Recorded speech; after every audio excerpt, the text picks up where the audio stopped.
ಯಾದಗಿರಿ ನಗರದಲ್ಲಿ ನಿನ್ನೆ ಏನು ಮಳೆ ಗಾಳಿಯಿಂದ ಹಲವು ಕಡೆ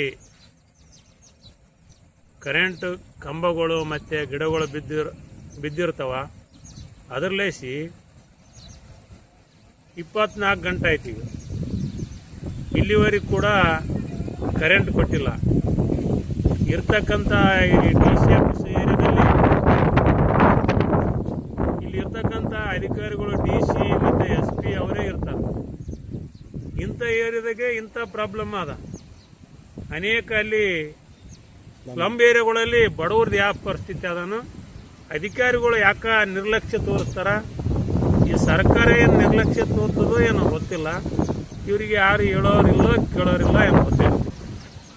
ಹಂಗಾಗಿ ಕುಡಿಯೋಕೆ ನೀರಿಲ್ಲ, ಬಾತ್ರೂಮ್ ಹೋಗ್ಬೇಕಂದ್ರೆ ನೀರಿಲ್ಲ, ಮತ್ತು ಜಳಕ ಮಾಡ್ಬೇಕಂದ್ರೆ ನೀರಿಲ್ಲ. 24 ಗಂಟೆ ಹಂಗೆ ಮನೆಗೆ ಕೂತ. ಅದಕ್ಕೆ ದಯವಿಟ್ಟು ಏನು ಈ ಕರೆಂಟಿನ ಬಗ್ಗೆ ಸೆಕ್ಷನ್ ಆಗ್ತಿರೋ ಮತ್ತು ಡಬ್ಲ್ಯೂ ಅವರು AW ಅವರು ಕೆಲಸ ಮಾಡ್ತೀವಿ ಅಂತ ಹೇಳಕತ್ತಾರ. ನನಗೇನಪ್ಪ ಮಾತಾಡಿದಾಗ ಕೆಲಸ ಆಗ್ತಾ ಇಲ್ಲ. ಅಲ್ಲೇ ಮನೆಗೆ ಕೂತು ಹೇಳ್ಬೇಡ್ರಿ. ನೀವು ಒಂದು ಸ್ಪಾಟ್ನಲ್ಲಿ ಸರ್ಕಾರದ ಏನು ಸೇವೆ ಮಾಡಕ್ಕೆ ಕರೆಕ್ಟಾಗಿ ನೀವು ಮುಂದೆ ಸೇವೆ ಮಾಡ್ರಿ, ಜನರಿಗೆ ಮುಡಿಸ್ರಿ. ಇಲ್ಲಾಂದ್ರೆ ಭಾಳ ತೊಂದರೆ ಆಗ್ತದೆ. ಮನೆಗೆ ಕಬ್ಬು ನಾರಕತ್ತದ. ಅಂಥ ಪರಿಸ್ಥಿತಿ ಬರ್ಬಿಡ್ದಂದ್ರೆ ಮುಂದಿನ ದಿನಗಳಲ್ಲಿ ನಾವು ಮತ್ತೆ ಹೋರಾಟ ಕಳಿಬೇಕಾಗ್ತದೆ. ಇವತ್ತು ಯಾರ ಅವ್ರು ಇವ್ರು ಹೇಳ್ತಾರ ನಾವು ಹೋರಾಟ ಮಾಡ್ತಾ ಇಲ್ಲ. ಅವ್ರು ಯಾರ ವಿರೋಧ ಪಕ್ಷದವರು ಏನಿಲ್ಲ, ವಿರೋಧ ಪಕ್ಷ ಎಲ್ಲಿ ಮಕ್ಕಂದದು ಅದಾಗ ರಾಜ್ಯದಾಗೆ ಮಕ್ಕಂದದ. ಯಾದಗಿರಿಯಾಗಂದ್ರೆ ಮೊದಲೇ ಸತ್ತದ ಬಿಡೋದು. ಅದ್ರಾಗೇನು ಹೇಳಪ್ಪಲೇ ಇಲ್ಲ. ಏನೋ ನಾವು ಯಾವಾಗ ಸ್ಟ್ರೈಕ್ ಮಾಡ್ತೇವೆ ಅಂತ ಹೇಳ್ತಾರೆ. ನಮಗೇನೋ ಬೇಕಿದ್ದಾಗ ಅವ್ರ ಅಧಿಕಾರ ಇದ್ದಾಗೆ ಏನು ಮಾಡಿಲ್ಲ. ಈಗೇನು ಮಾಡೋಕ್ಕಾಗ್ತವ್ರು. ನಾವು ಮಾತ್ರ ನಿಮ್ಮ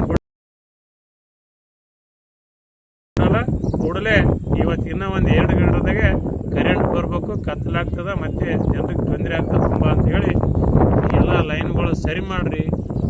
ಇವತ್ತು ಮತ್ತೆ ಮೋಡ ಆಗ್ಯದ. ಮತ್ತೆ ಮೋಡ ಆಗಿ ಮತ್ತೆ ಪ್ರಾಬ್ಲಮ್ ಆಯ್ತು ಅಂದ್ರೆ ಇವತ್ತು 24 ಗಂಟೆ ಅವ್ರು ಕೊಟ್ಟಿಲ್ಲ. ಮುಂದಿನ ದಿನಗಳಲ್ಲಿ ಭಾಳ ತೊಂದರೆ ಆಗ್ತದೆ. ಈಗ ನೀವು ಕೂಡಲೇ ಅದನ್ನು ಸರಿ ಮಾಡ್ಬೇಕು ಮುಂದೆ ನಿಂತಂತ ಹೇಳಕ್ಕೆ ಇಷ್ಟಪಡ್ತೀನಿ ನಾನು ಬಂಧುಗಳು. ಓಕೆ, ಅಲ್ಲ ಕೂಡಲೇ ಇವತ್ತು ಇನ್ನೂ ಒಂದು 2 ಗಂಟೆದಾಗೆ ಕರೆಂಟ್ ಬರಬೇಕು. ಕತ್ತಲಾಗ್ತದೆ, ಮತ್ತೆ ಜನರಿಗೆ ತೊಂದರೆ ಆಗ್ತದೆ ತುಂಬ ಅಂತ ಹೇಳಿ ಎಲ್ಲ ಲೈನ್ಗಳು ಸರಿ ಮಾಡಿರಿ. ಇವತ್ತು ಮತ್ತೆ ಮೋಡ ಆಗ್ಯದ. ಮತ್ತೆ ಮೋಡ ಆಗಿ ಮತ್ತೆ ಪ್ರಾಬ್ಲಮ್ ಆಯ್ತು ಅಂದ್ರೆ ಇವತ್ತು 24 ಗಂಟೆ ಅವ್ರು ಕೊಟ್ಟಿಲ್ಲ. ಮುಂದಿನ ದಿನಗಳಲ್ಲಿ ಭಾಳ ತೊಂದರೆ ಆಗ್ತದೆ. ಈಗ ನೀವು ಕೂಡಲೇ ಅದನ್ನು ಸರಿ ಮಾಡ್ಬೇಕು ಮುಂದೆ ನಿಂತಂತ ಹೇಳಕ್ಕೆ ಇಷ್ಟಪಡ್ತೀನಿ ನಾನು ಬಂಧುಗಳು. ಓಕೆ.